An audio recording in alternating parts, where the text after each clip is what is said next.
Everyone dreams about living an uncommon life, but how we define that dream is very different for each of us. And for most, it's a lifelong pursuit. Welcome to the Uncommon Life Project podcast. We're going to introduce you to people who are living that life or enjoying the journey to get there. We're going to also give you some tools, tricks, and tips for starting or accelerating your own efforts to live an uncommon life, a life worth celebrating and savoring. Please welcome your hosts, Bryan Dewhurst and Phillip Ramsey. Hello and welcome everybody to another episode of the Uncommon Life podcast, where I'm your host, Phillip Ramsey. We have our other host, the one and only Bryan Dewhurst. Welcome to the show, buddy. Thank you. And Dolores, what an amazing intro you gave this week. We're happy for that. We have a great show for you today. One of my close friends, Bryan, and I look up to him immensely. Super successful, serial entrepreneur, rock star. Bryan, go ahead and give him the bio. We will rock this out. I'm going to do it. And I love the fact that he is from Iowa. I do too. Mitch Matthews is a keynote speaker, a success coach, and a best-selling author. His new podcast, Dream, Think, Do, is at the top of the iTunes charts. Mitch has worked with leaders and teams from organizations like NASA, Disney, Booking.com, and the Principal Financial Group. Plus, Mitch speaks on college campuses around the country. He's passionate about helping entrepreneurs and leaders to dream bigger, think better, and do more of the stuff they were put on the planet to do. Mitch has built 3 successful businesses himself, including one fully automated online training-based business that has helped coaches and speakers around the world. Most importantly, Mitch lives a highly caffeinated lifestyle in Des Moines, Iowa, with his wife, Melissa, and their 2 sons. And for those animal lovers out there, the Matthews also currently have 1 dog, 1 cat with OCD, 8 fish, and a snail named Steve Dangerous. Love it. Welcome to the show. What is up, guys? Mr. Mitch Matthews. Thanks for taking the time, man. I know you're super busy and everybody and their brother would like you on their podcast, but we really appreciate you taking time with ours. Definitely. I love it. I don't want to be on anybody other brother's podcast than you guys. So this is awesome. Absolutely. Okay. So, man, we're going to dive in, and hopefully at the end of this, a lot to cover.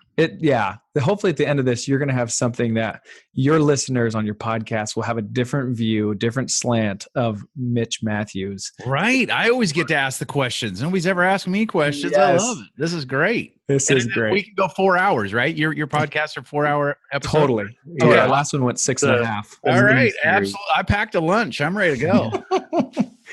No. Okay. So you're sitting there today, but you haven't always been sitting there. Let's just kind of walk through your career path to where you're at today as fast as you can. Good Lord. First dream job when I was 12, because I stalked the local bike shop owner until he wound up breaking and just hiring me. It was either hire me or have me arrested for loitering. I seriously hunted him down. I mowed his lawn. I swept the alley behind the shop, did whatever it took.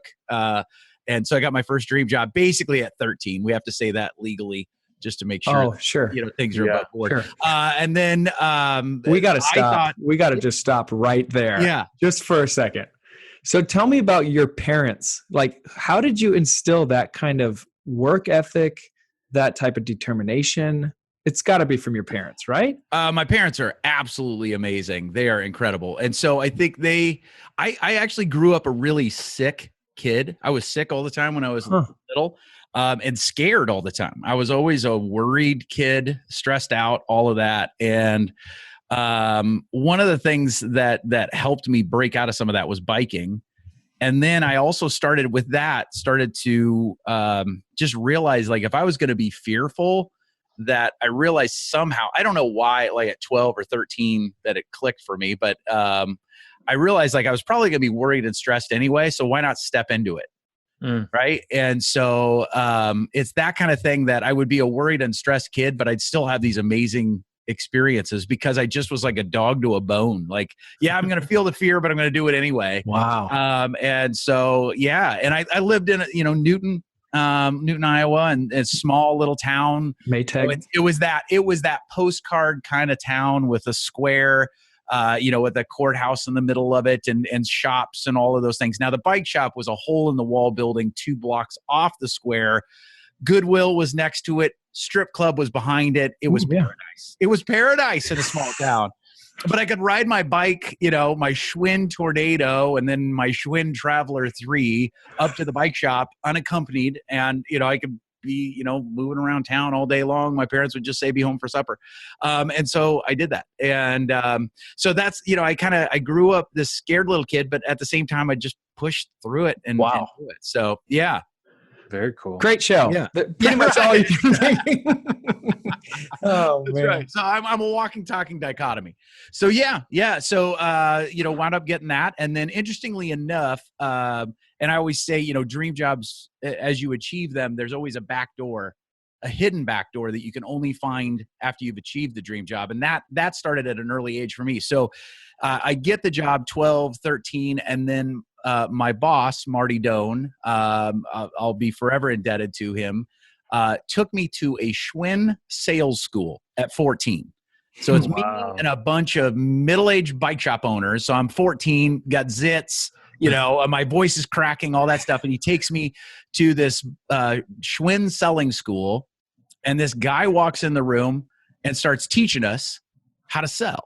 And it was unlike any other teaching I'd ever had before. Like, I'd been in school my whole life at that point, right? I'm 14, but I'm like, what is this job? What does this guy do? How do I do that? How do I do that? Right? Like, I'm not learning math. I'm learning how to move people and how to build trust and how to connect. I'm like, I'm all about this. And so I came home with a new dream job, figuring out what the heck that guy did and figure out how to do it.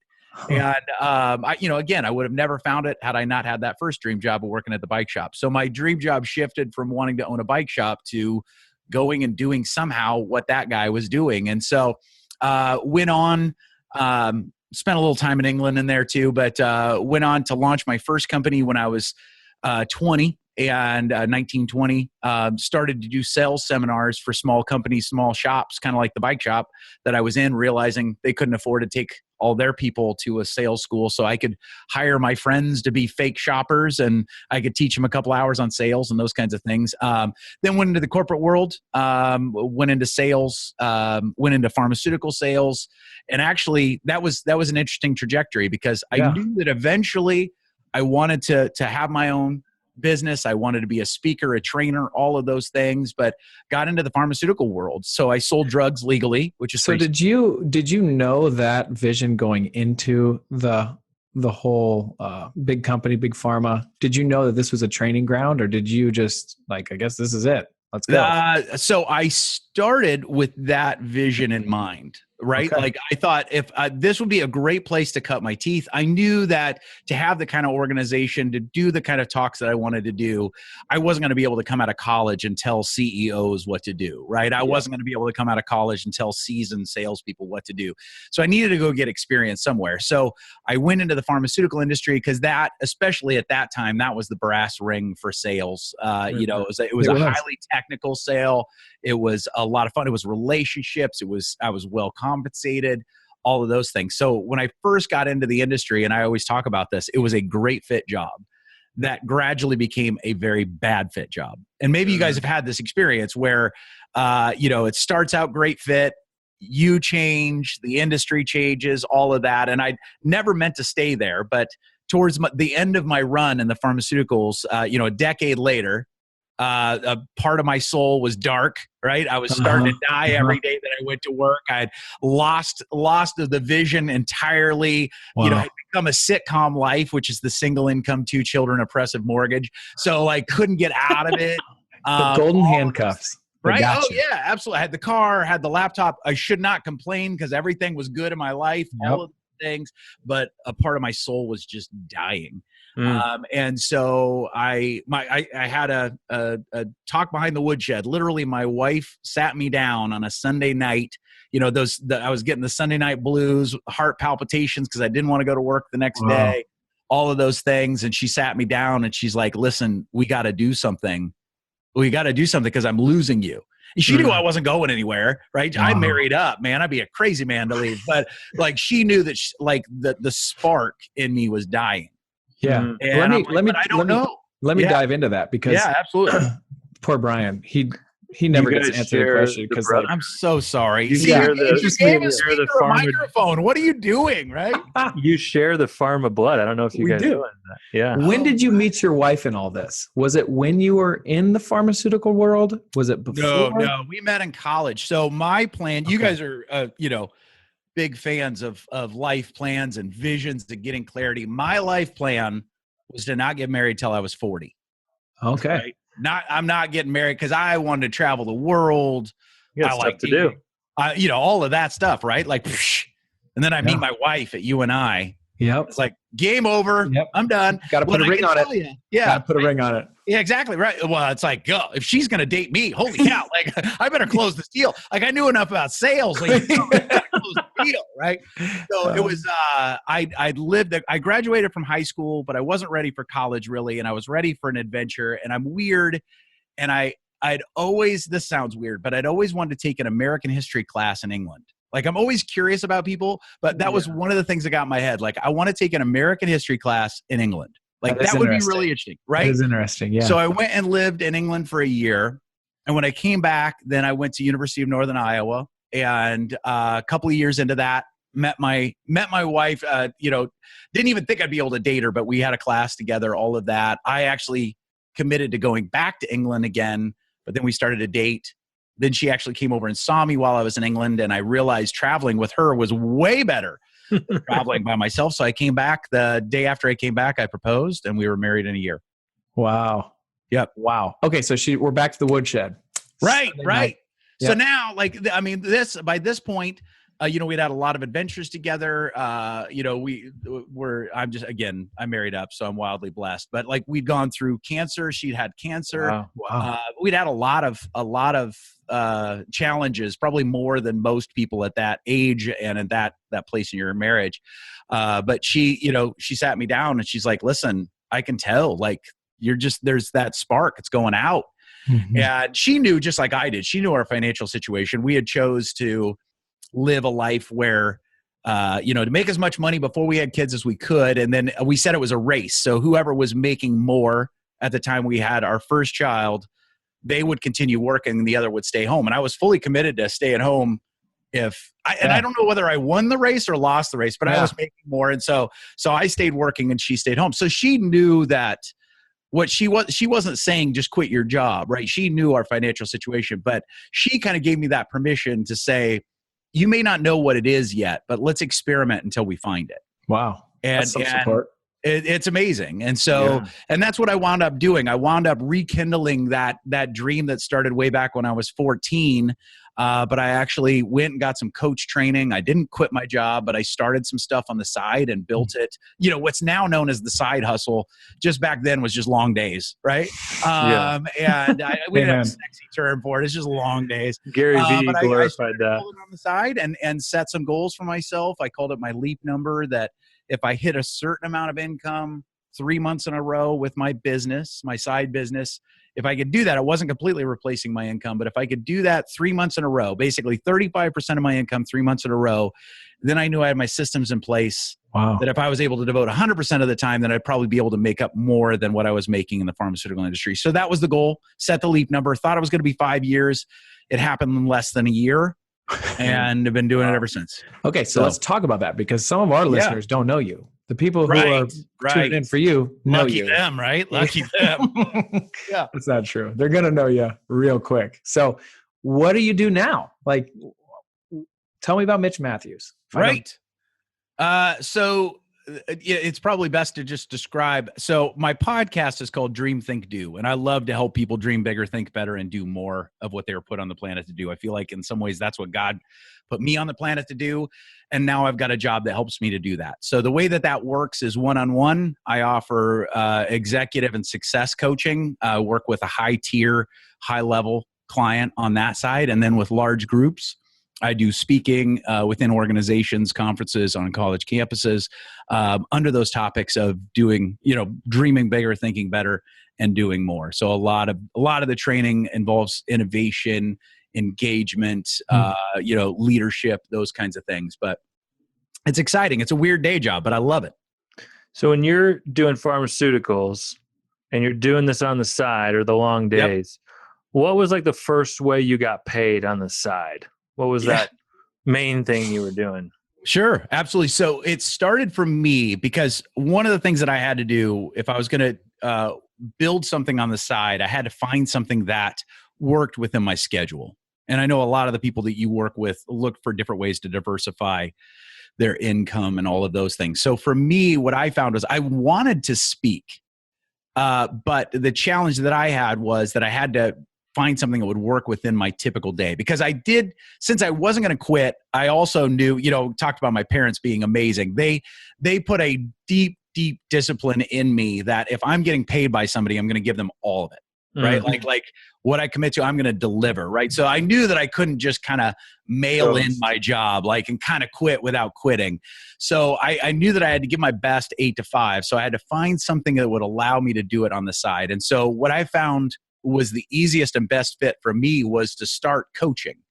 And I started to do executive or life coaching is probably more of a better description of what I was doing at the time. Mm-hmm. Ironically, it was one of those things that I was helping people figure out what they wanted to do and do more of that.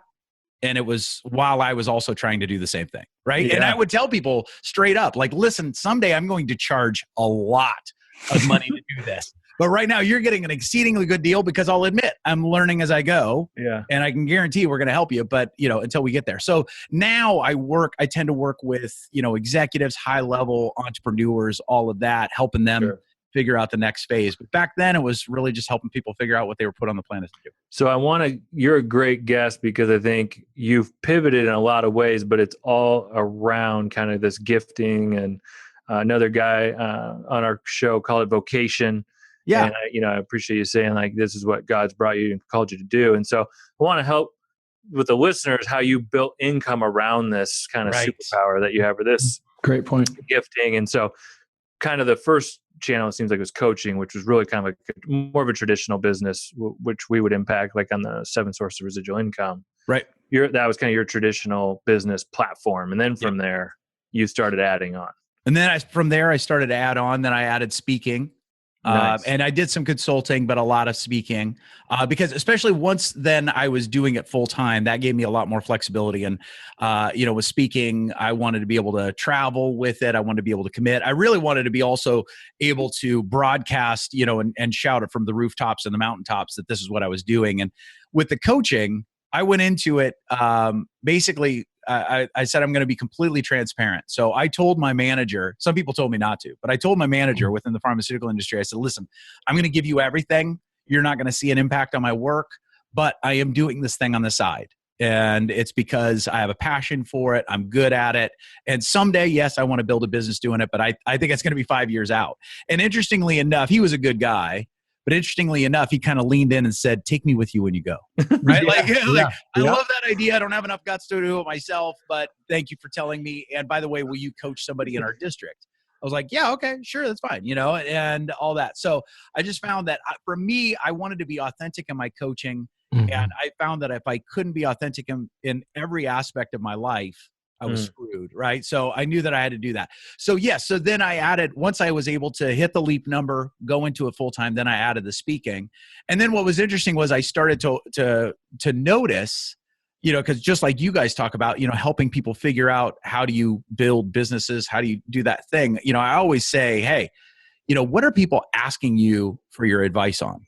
Right. And how does that come in? And one of the things that started to happen as my business grew, my coaching and speaking grew, where I had coaches and speakers coming out of the woodwork saying, hey, can I have coffee? Can I pick your brain? Can I learn this? Can I do that? And all that. And that's great. It's an honor. But at the same time, it was really zapping my time and my energy and all of that. So the next thing I started to do was just boutique training for coaches and speakers, where I take 6 people through 3 days of intensive. And that was awesome. And I charge them a lot of money. But then I started to realize, I love doing that training, but if I was really going to have an impact, then I needed to take that training online. So a good friend of mine who had also been through the training said, we got to take this online. I said, I agree, but I don't know how to do it. And he said, I'll do that. I'll figure that out for you, all that stuff. So we wound up taking that coach training and speaker training online. And that's really where things started to really bust loose, because that's when we could start to impact everybody, anywhere around the world, but I could also do it while I was sleeping or while I was on a plane or all of those things too. So that got real exciting too. Well, this really resonates with Bryan and I, because that's honestly where we are. Like, we need to start doing something a little bit smarter, because we're getting too many people calling us trying to get personal plans. We got to somehow streamline this. Well, yeah. And I know Phillip, you and I talked about that a little bit. And one of the things I found too is that, you guys, you have hearts the size of Texas, right? You want to help everybody on the planet. But one of the things that I found, and I think this will resonate with you guys, when I would do those, just have coffee with somebody or sit down with somebody for free, they'd appreciate it, but they wouldn't apply it. Mm-hmm. Right. And I don't want to see, I appreciate the appreciation, but I don't want to take the time unless you're going to apply it. Right. But if people pay for it, they're going to take it a lot more serious, right? They're going to be more all in. And so that's what I found it was actually, twice as satisfying, because once, I was getting paid, and my family, we have 2 teenage boys now. They like to eat, right? They appreciate a roof over their head for some reason, right? So, I appreciated that we were getting paid, but also I just saw people taking it a lot more serious and actually running with the information, because they had to commit and have some skin in the game. And so that was something else. And what's amazing about the world of online training is, now, especially is with the podcast that I do and all of that, I'm coming across people all the time that are making 7 figures in online training, and you don't know them. They don't have a household name. It's not Tony Robbins. It's not Gary Vaynerchuk. It's guys you've never heard of. Like, somebody just reached out to me. He's making 7 figures legitimately, not like, right? But like, legitimately has a solid business. I know a couple of people that know him well, all of that. He's got 300 followers on Twitter, right? Wow. Like, just like it's a different world, because especially if you can figure out what that superpower is, as you guys talk about, what that superpower is, to be able to provide information. And then I always say sequence creates value, right? So you can bombard people with information, but if you can put it into a sequence that helps them apply it, that creates value. And so that's one of the things I work with a lot of people now and helping them kind of make this transition. But one of the things I talk about is you can put all sorts of information out there for free, but when you put it into your training, the key difference, you can find a lot of the stuff that we cover in a $1,000 course. I talk about in my podcast, I talk about on my blog, I talk about a lot of different areas, but in the training, it's put together in a very specific, very intentional order, so that it can be applied. And that's why I feel bold, right, and confident in being able to charge $1,000 for the training, where maybe 70-80% of that content is out there free, right? But the training gets in the sequence, it helps people pull it through. That's wonderful. I want to go back, because I think there's a lot of clients that we meet, or future clients, that are in this boat of like, I hate my job. Pretty successful though. I'm making 6 figures at it. So they're kind of in the golden handcuffs, as I call it, position. So this is my question. What are some common traits that you saw in people in their journeys that are finding and creating their dream job? Like, what are the common traits that you're seeing?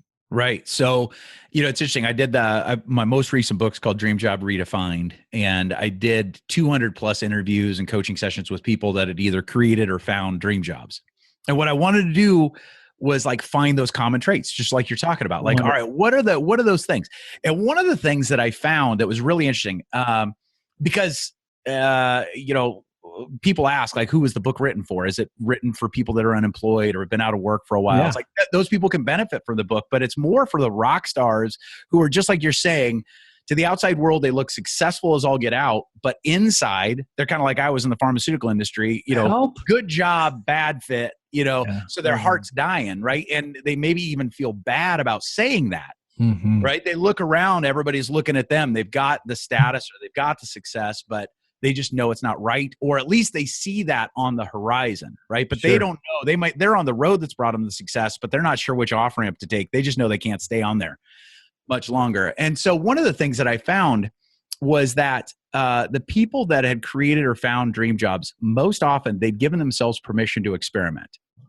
Ooh. And what I mean by that is, I think we live in an era where everybody forces themselves to go pro too early. You know what I mean? Like we all grew up in smaller towns, whatever. So it's like, I don't know about you, but I was not an athlete, but I had to go out for every sport in Newton because they needed head count, right? Like Matthews, go out for basketball. It's like, are you kidding? Is that the orange round one? Like what?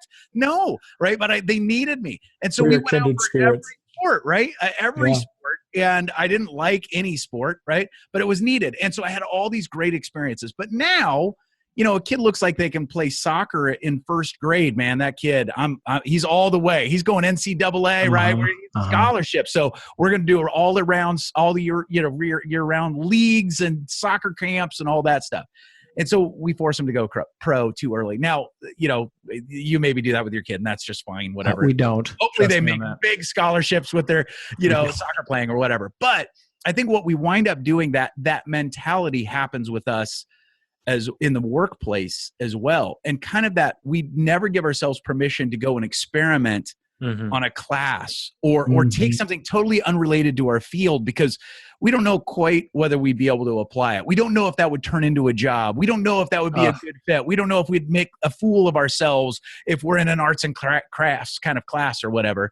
But the people that I found that were happiest, that had found positions, in most cases, almost at least half of the people admitted to not knowing the job they were in even existed when they started their journey.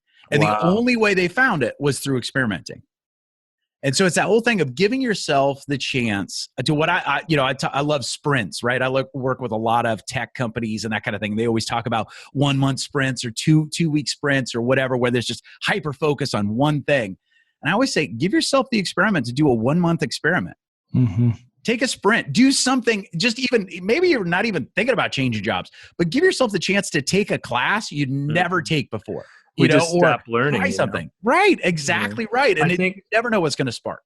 I think the other side of that coin, I totally appreciate the word experiment. I think the other side of that coin though, too, is like, and I don't want to like put people down, but just that kind of the Great Depression mindset. Like everybody's so keyed on it's a success or it's a failure instead of like a stepping stone or a learning experience or, you know, a foundation and that fear mindset or like, oh, I failed at that. I better stop. That hurt.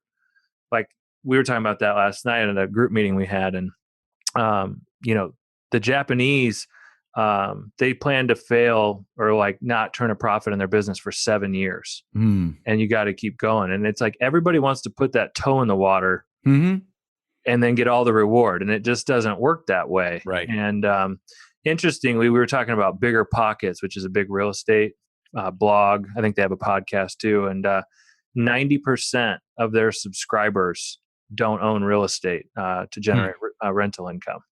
Wow. So I think that's really, I think you're in a unique situation with where you've built, you know, your business, your brand, your passion is like you're helping people like, hey, I'm going to hold your hand and we're going to get through this, but you got to do the work. Right. You know, you got to press into it like when you were a kid, you know? Yep. Absolutely. Well, and it's funny. I mean, you bring up, you know, experimenting, resonating. It's dream, think, do. My hope is it's catchy, right? Like you can remember it. But dream, think, do is actually, I ripped it off of the scientific method. It's just a jazzy way to describe the scientific method. You know, like the scientific method, you know, a scientist goes into the lab and says, all right, what do I want to prove or disprove today? Right. And then they start to build a hypothesis of, and if you look up hypothesis in the dictionary, the definition for hypothesis is a best guess, a well-educated guess. And I love that because that's most plans, right? It's just a best guess. Yeah. And then they start to experiment. And to your point, if an experiment doesn't go the way they thought, that doesn't mean it's a failure. It means it's learning. You're learning. So you adjust, you adapt, and then you reapply, right? And so dream, think, do, I believe, you know, it's a cycle. It's a process of, I always say you dream first, and that's, you know, the scientist saying, what am I going to prove or disprove? But I always say, do that in isolation first. Don't start thinking too early, because if you start thinking too early, you only have incremental dreaming. Incremental dreaming sucks. Incremental dreaming doesn't get anywhere, right? So dreaming first, and it can be from a business standpoint, a life standpoint, a relationship standpoint. then to move into thinking mode. And that's where you create a hypothesis, a best guess, and then you start to experiment. And you can do that within your jobs, but I think you can also do that with life, and to be able to say, all right, what's something I think I might enjoy? Yeah. What's something I think I might be good at?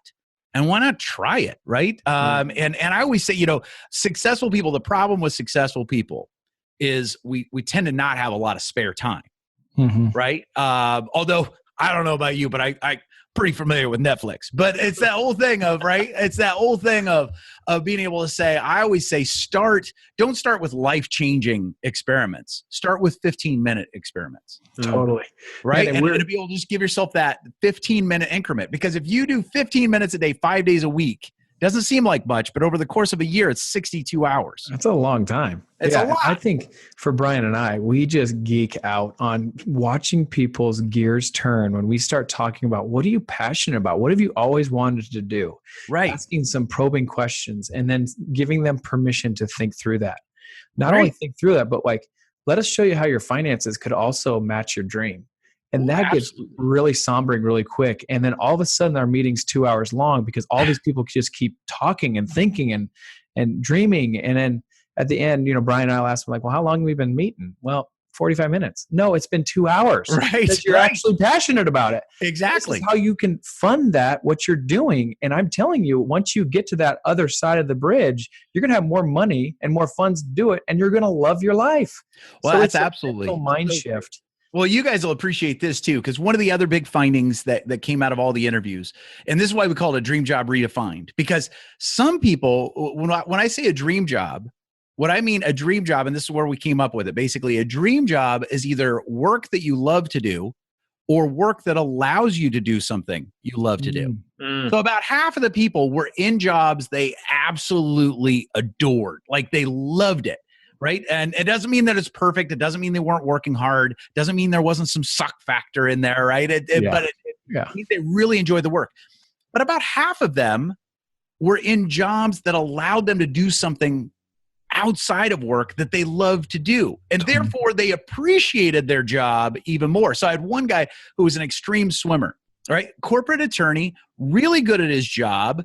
Very, very successful. But one of the main reasons he loved his job is it allowed him to swim all over the world in like crazy, amazing type swimming environments I'd never want to do. Right.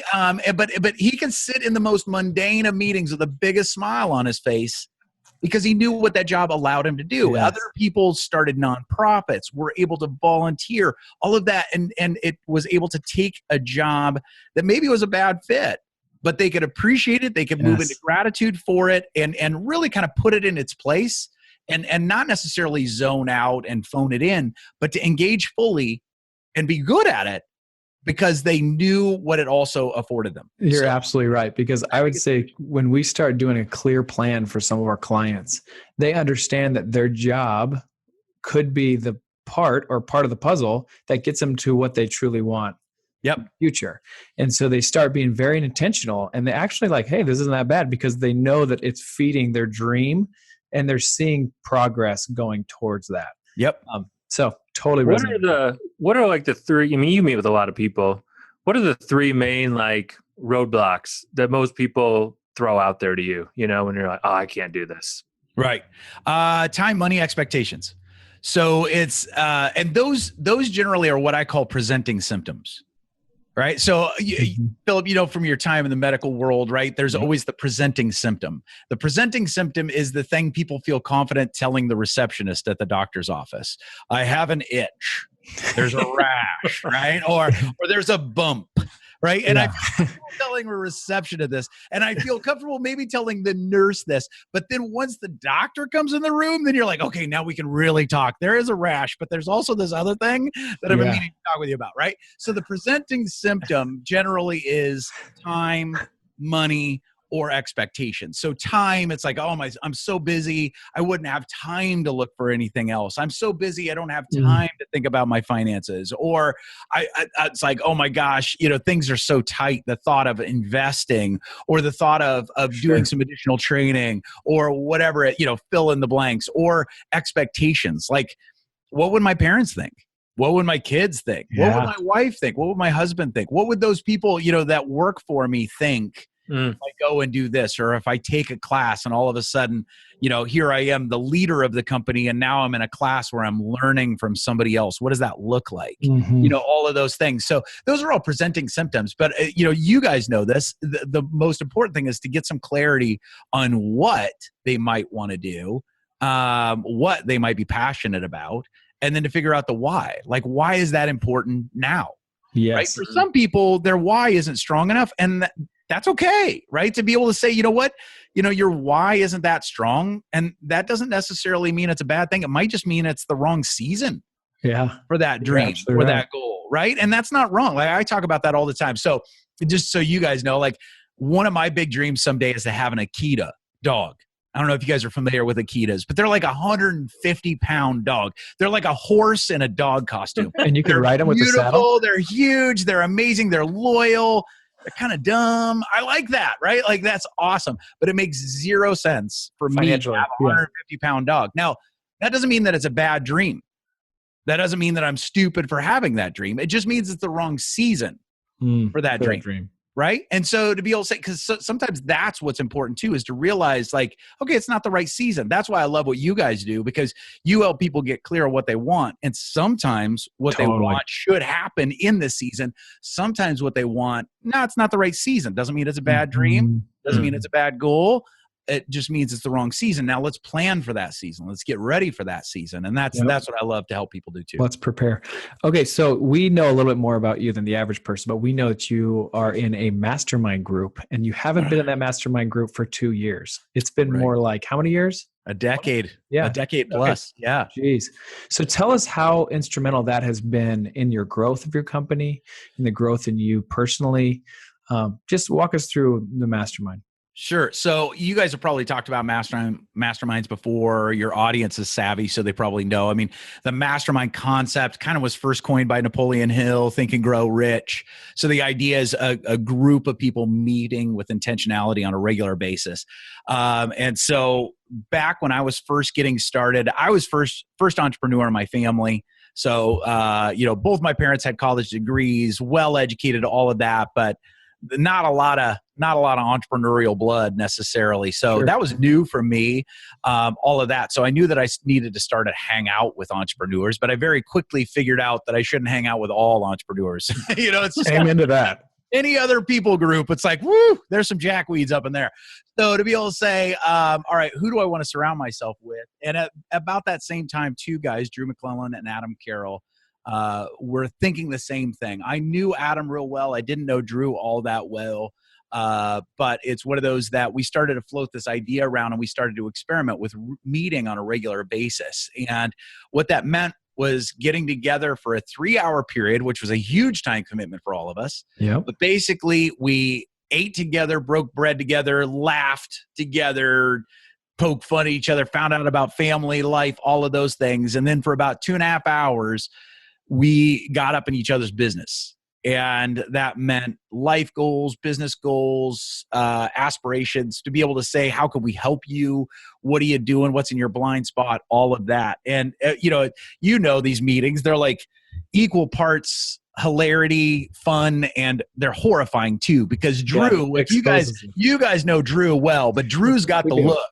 Right. And it's almost like, for you guys who don't know Drew McClellan, he's one of the most brilliant business minds ever. But he has this Clint Eastwood kind of look. And when you get the look, it's almost like you hear the racking of a shotgun, like, oh crap, right? Drew will let you know, he will not be mean about it. That's not the way you want to go. Clear. He will be ultra clear on what exactly he sees wrong with it. And again, it's usually he's exactly right. And it's exactly what you need to hear. You just are like, no, be gentle, kind sir. So and Adam is just brilliant too. So I feel wildly blessed. And I can tell you that it really is this combination of equal parts encouragement, wisdom, offers of support, prayer. Like, we pray for each other. Like, these guys love my family a ton. I love their families a ton. So, we'll be talking about business plans and then be like, wait, how much are you getting home? Are you at home? Are you hitting your goals there? It's like everything is game. Everything is free. Now, that took a lot of practice. That took a lot of experimenting. We're far from perfect. We actually had an additional person in the group who I love, adore, but it was not for him. And so he wound up not continuing on. And we had that agreement. Basically, when we started, every 6 months, there was an opt-out clause. No harm, no foul. If you need it out, you can get out. Yeah, I think this is important just for yeah. our listeners, because community and surrounding yourself with people that, one, know, like, and love you is powerful. Just because when they tell you have a booger hanging out your nose, it's not fun for them either. Right. But, right. you know, if you're going to go ask the prettiest girl in the room and you have a booger in your room, like, that's my obligation to tell you. Right. Exactly. Hey, booger. Yeah. Run. So that was good. I just wanted to quick kind of just touch on that just for our listeners, because I know how important and impactful that's in your life. Can I jump in here? I guess. All right. Thanks. Sorry. Bryan. Anyone? Yes, anyone? Bryan. So I think you kind of hit on it with your own journey, but we've got a lot of people that, like Phillip said, they're not happy in their day job, but they're married. Yep. Their spouse probably senses it. But I think too, on the flip side, like going the entrepreneurial route, and you touched on this other part too, which I think a lot of people don't appreciate. I was in this boat. Both my parents were not entrepreneurs, very risk averse, very fear mindset, like super hardworking, amazing, ethical, awesome people. Yep. But that, you know, in that starting a business, it's just a different mindset. And so how do you keep like a successful family? How do you coach people to balance that work life as they're making this transition from that steady paycheck to like, I think I want to do this? Right. So, you know, it's interesting. I just had a good friend of mine, a guy named Travis Ensley, very, very successful executive within the tech world. And what I loved, I asked him the work-life balance question, and he goes, work-life balance is such a fallacy. And I'm like, bring it, brother. What are you talking about? He goes, it's all life. Mm-hmm. All of it is life. Mm-hmm. And he's like, and sometimes it's going to feel balanced, sometimes it's not. And so you do your best, but work, family, spiritual, all of it is life. And he's like, mm-hmm. you got to go after it like a pie, and to be able to, it's all in there. It's all in the mix. So I was like, okay, that's good. So, you know, for me, family is hugely important. Being a dad is my favorite role on the planet. Being a husband, I love it. Again, I'm wildly grateful because I did marry up, and she's still convinced it's a good thing. So I'm staying with it. It's awesome. Nailed right. it. So it's right. Like, again, I'm in sales, baby. Right. So it's that. So I know, and for a lot of my coaching clients, that's the reason why we're talking. Right. Right. You know, a lot of the successful people will come to me and say, listen, I know I've needed to make a change for a long time, but the thing that scares them the most is missing out on the last 3 years of their kids' high school. Or the thing that they're worried about is that I think I'm teaching my kid that work sucks and they should never hope for anything better. I've got to find something. Like, one of my favorite, absolute best feedback from a coaching client once was, she got on the phone and she was actually in tears. And I'm like, what's going on? She goes, I just wanted to say thank you. And I said, well, what's that? She's a very successful executive. And she's like, my 9-year-old daughter last night when I got home said, Mom, what are you doing? And she said, well, what do you mean? She said, Mom, you just seem happy. You haven't seemed happy in a long time. You seem happy. And she's like, oh my gosh, so that's it. It's one of those things, whether you're an entrepreneur, a leader, a globe changer, whatever it is, whether it's family, maybe you've got family, maybe you've got kids, marriage, or you've just got relationships, friendships. Mm-hmm. That's key to who we are. So we have to take care of that side of us too. And there are going to be seasons. I'm a big believer in paying attention to seasons. That's why I love living in Iowa, right? Like, we got You're going to get them. You're going to get them. Dramatic seasons. Whereas, we were just in California. They don't really have seasons. They don't. Lame. Again, right? California's lame. I love California. Don't get me wrong. But it's that whole thing of like seasons. So I know, like, there are times where my family has seen me sprint. Like, my busy speaking season kind of is in line with the school year. So my boys know that that's Dad's sprint, but they also know they're probably going to go on at least one trip with me. Right. And they also learn, like, they've learned to work hard by going along, by being a part of it, by us talking about it, all of those things. So I always say it starts by getting clear on your goals. It starts by also talking through your goals and dreams together, whoever your together is, whether it's your immediate family, whether it's friendships, whatever, to be able to say, all right, these are my goals. And then to be able to say, how do we achieve those, especially in the family? How do we achieve those together? Very early on, we said to our boys, like one of the things I said to them, and I didn't know if they were going to like lame, but I said, I'd love for you guys to go on at least one trip with me a year. And I said, just you'll look at the schedule, the speaking schedule, and pick one. And they loved it. Wow. I mean, and it's so cool. Like our older son was always captivated by the military. I got asked to go speak at Fort Benning, and I asked basically the powers that be, could I bring my son? They got him in a day's worth of Green Beret training. He got to do all sorts of like virtual reality stuff. I got Dad of the Year, woo, right? And then, our younger son saw that I was going to New York. He's like, I want that trip. So we went to New York, and that's kind of the glamorous side, but they also take, more boring trips too. But it's that whole thing. They see what we do, and it's rubbed off on them. They don't want to do what I do, but there are aspects of what I do that you can see in what they want to do now. And it's that whole thing. They're broken to just have a normal job because they've never known any different. They're unemployable. Awesome. They're unemployable, and you help them get there. I love it. I mean, they'll be incredible at what they do, but it's one of those that they're kind of funny. They grew up in an entrepreneurial house, so like sometimes people would come home and say, "Well, we got to get $250 for this trip," and our boys would come home and say, "Well, I need to find a way to make $250." Like, yes, I love that. Nailed it. Okay, I got a question. What are some steps that you would suggest the people in order to find or create their own like amazing jobs? Sure. Well, I think it relates back to some of the stuff we talked about earlier, to be able to say, don't start by saying, I'm going to figure out what that is first. Start by saying, what are some small experiments that I could do today? Good. What are some experiments? And here's the thing. I'm a recovering perfectionist. I don't know if you guys deal with this or not, but I'm a recovering perfectionist. So, sorry, Brian. But it's that whole thing of like, when I would start this process myself, there was a part of me that would say, well, once I can go away for a weekend, for a retreat in the mountains by myself, for 3 days of perfect weather and hiking and meditation and walking so that I can be with the eagles. Once I do that, then I'll figure out what my dream job is, and then I'll start working on it. Well, the retreat never happened. And now, it's like all these things, like, my perfect journal and my perfect pins and, whatever. It's all that stuff.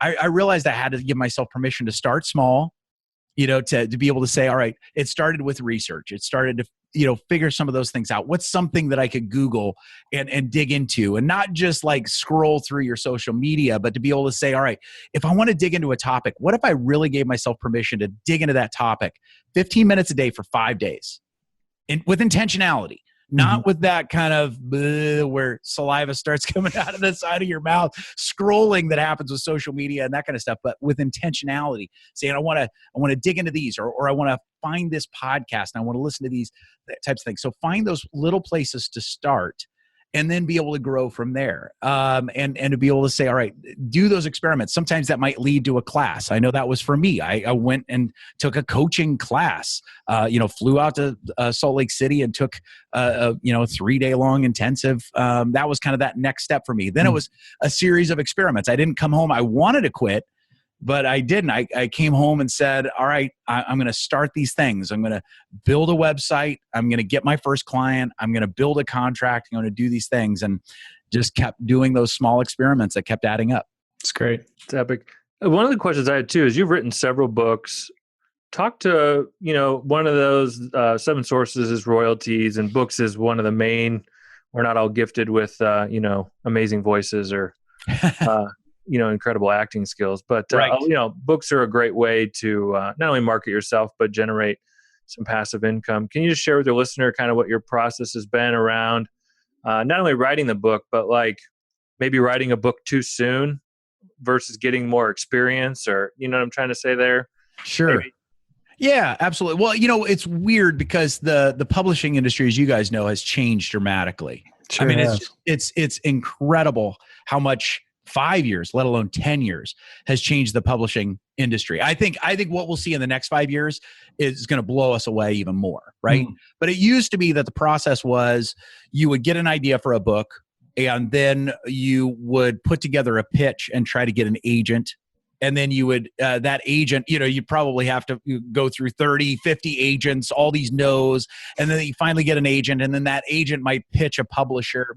And then they might pitch 20, 30, 50 publishers. And then you might get a yes from them. And then maybe you'll get an advance, maybe not. But then the publisher will say, okay, write this book. Then we'll edit it, get it back to you, all these kinds of things. It's exhausting. Exhausting, take years. You don't have much control. And then you only stand to make a very small return on that. I mean, pick your favorite author, but, Seth Godin, Max Lucado, whoever it is, right?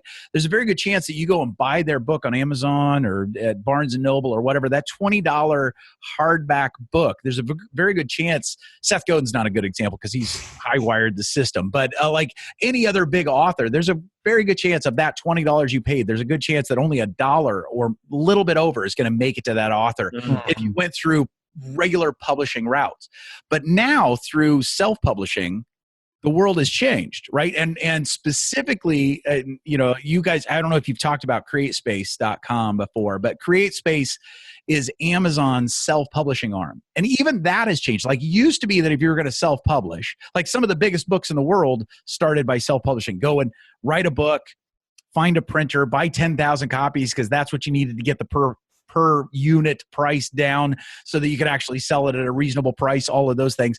And in most cases, they might sell 500 of those books, right? And you got 10,000 books sitting in your garage. Yeah. Awkward. Now, CreateSpace, you can go download the template, write your book, upload it to CreateSpace, and then CreateSpace is a on-demand self-publishing arm of Amazon. So you hit publish, it goes up on Amazon.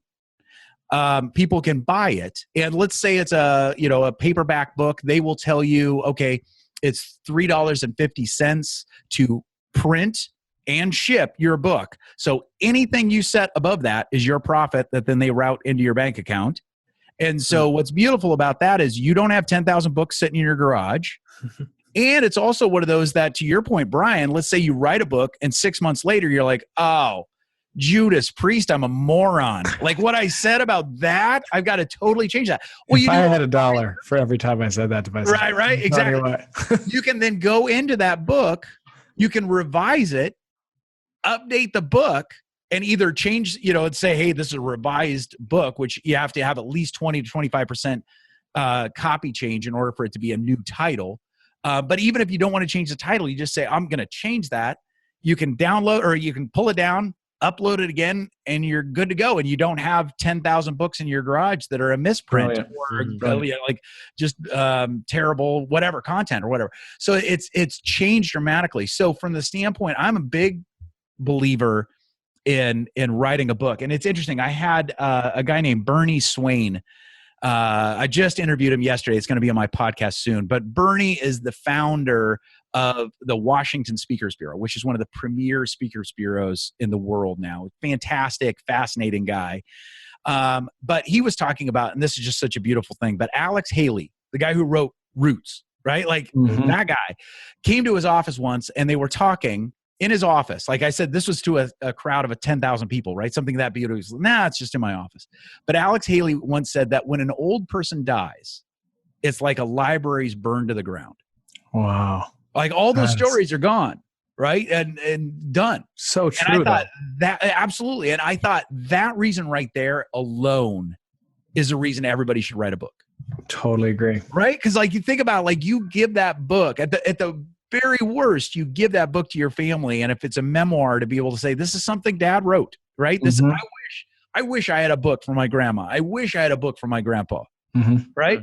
It's that old thing. So like everyone, especially for as easy as it is. Now that doesn't mean that it'll sell. Yeah. Selling it's a whole other thing, but even that has begun to be easier. I mean, you think about it, 20 years ago, trying to sell a book, right? You would literally have to drive around the country and try to convince bookstores to stock your book. Yep. Now, like through podcasts, talking with guys like you, right? You've got audience members all around the world, right? And now that person can say, okay, I hear about this Mitch sounds like a goober, but the book might be interesting. So I'm going to go to Amazon. I'm going to buy, Dream Job Redefined, right? I don't have to then go out and mail that book. I don't have to go deliver that to a bookstore. Amazon prints it and ships it and puts money in my account. So it's like a beautiful, beautiful thing. So the big thing is getting those thoughts down on paper, getting that paper to upload to createspace.com, and then getting some help with marketing it. But it really is a different world. I'm glad you went through that, because I think a lot of our clients, and admittedly, we are trying to encourage people to do this. So that was a good thought process to just, how does that work? So, yeah. I mean, it's a different world. This has been so insightful, and obviously you can see why we love Mitch Matthews. How would our listeners get in touch with you, hear more about you? Tell us that route. Absolutely. The best thing, just go to mitchmatthews.com. We spent our entire marketing budget coming up with that domain name. You know what I'm saying? So creative. Brilliant. So you can go to mitchmatthews.com. You'll be able to find out about Dream, Think, Do, my podcast, books, my speaking, all that. But I'd love to get to know you. There's a ton of free stuff on the site as well. So invite people to go and check that out. So I'm just honored to get to be on with you guys. You guys are doing a world of good to the world, and I appreciate it. It's an honor to get to have a chat with you.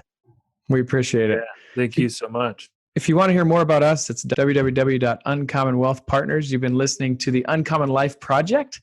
Man, Mitch, thank you so much. And Dolores, go ahead and take us on out, and we will hear and let you guys listen the next time. Have a good day. Bye. Thanks, everybody. That's all for this episode of the Uncommon Life Project, brought to you by Uncommon Wealth Partners. Be sure to visit uncommonwealth.com to learn more about our services. Don't miss an episode as we introduce you to inspiring people who are actively pursuing an uncommon life.